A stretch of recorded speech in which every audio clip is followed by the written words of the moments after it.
نمایشنامه دیکته، نویسنده غلامحسین ساعدی، گوینده نیما طباطبایی، منتشر شده در کانال یوتیوب و تلگرام کتابگرام. بخش دوم.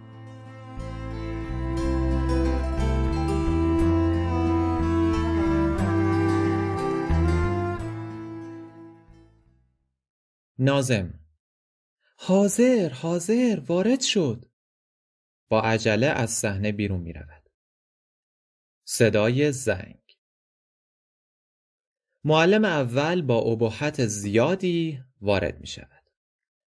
ورقه‌ای به دست دارد و با احن و طلب تا وسط صحنه می آید. صدای زنگ دوباره طنین می اندازد. محصل سرفه می کند. یک صدا از خیلی دور: هیس. یک صدا از دور: سیس. سوس. یک صدا از نزدیک: ساکت، آرام. معلم: بی صدا.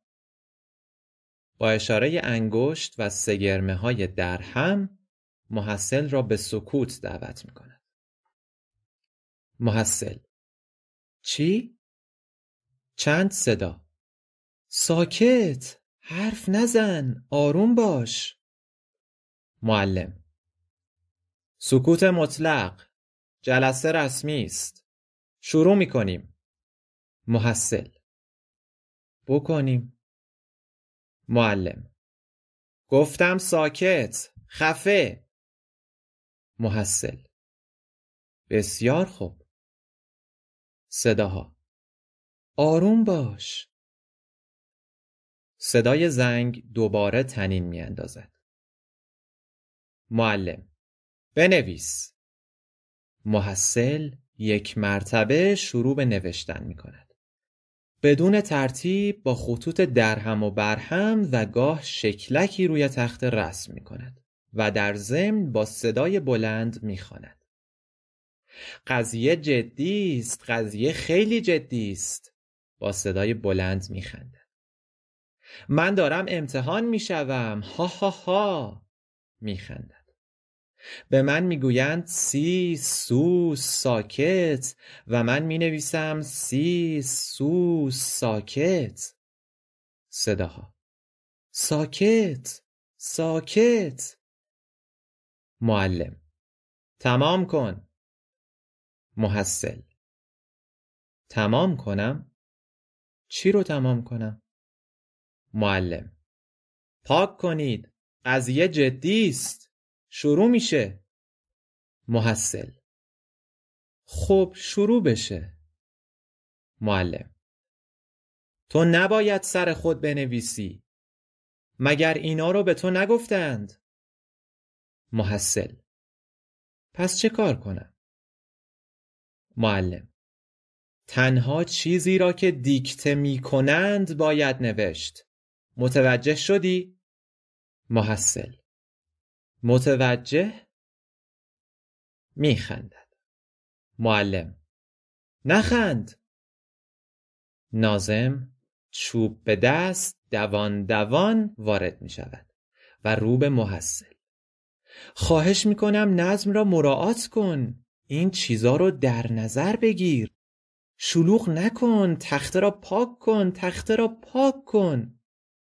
از طرف دیگر خارج می شود. صدای زنگ و سکوت کامل. محصل تخته را پاک کرده آماده است. صدا از خیلی دور: امید. صدا از دور: امید. صدا از نزدیک: امید. معلم: امید. تکرار می کند: امید. محصل ساکت ایستاده است. ناظم دوان دوان وارد صحنه می شود. خواهش می کنم بنویسید. بنویسید امید. محصل: امید؟ روی تخته می نویسد. ناظم: زنده باد، زنده باد. دوان دوان از طرف دیگر صحنه خارج می شود. معلم: مرسی، مرسی. صدا از خیلی دور. نامفهوم.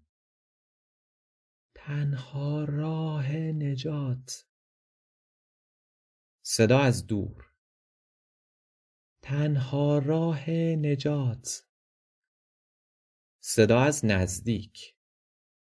تنها راه نجات. معلم: تنها راه نجات. تکرار می کند. تنها راه نجات. محصل با سوء ظن: تنها راه نجات؟ صدا از جاهای التماس‌آمیز: بنویس، بنویس تنها راه نجات، تنها راه مختلف نجات. محصل در حالی که با لحن استهزاء‌آمیز تکرار می کند می نویسد: تنها راه نجات. معلم: ممنون، ممنون، مرسی، خوبه. ناظم کله‌اش از گوشه‌ای پیدا می شود. براوو، براوو، آفرین. به تنهایی کف می زند. صدا از خیلی دور: من است. صدا از دور: من است. صدا از نزدیک: من است. معلم: من است. تکرار می کند. من است. محصل فکر می کند. من است. من است. من است. معلم: بله، من است. تنها راه نجات من است. صداها: من است. من است. خیلی راحته. خیلی آسونه. بنویس. من است. ناظم از گوشه دیگر پیدا می شود. من است. خیلی محکم و کلیشه‌وار: امید تنها راه نجات من است. از طرف دیگر صحنه خارج می شود.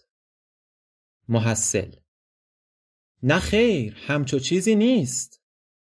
من نمیتونم. معلم: خیلی آسونه. من است. خیلی راحته. محصل: نه خیر، امید تنها راه نجات من نیست. معلم: است. محصل: نه خیر، نیست. معلم: است. محصل: نیست. معلم: من میگویم است. محصل: من میگویم نیست.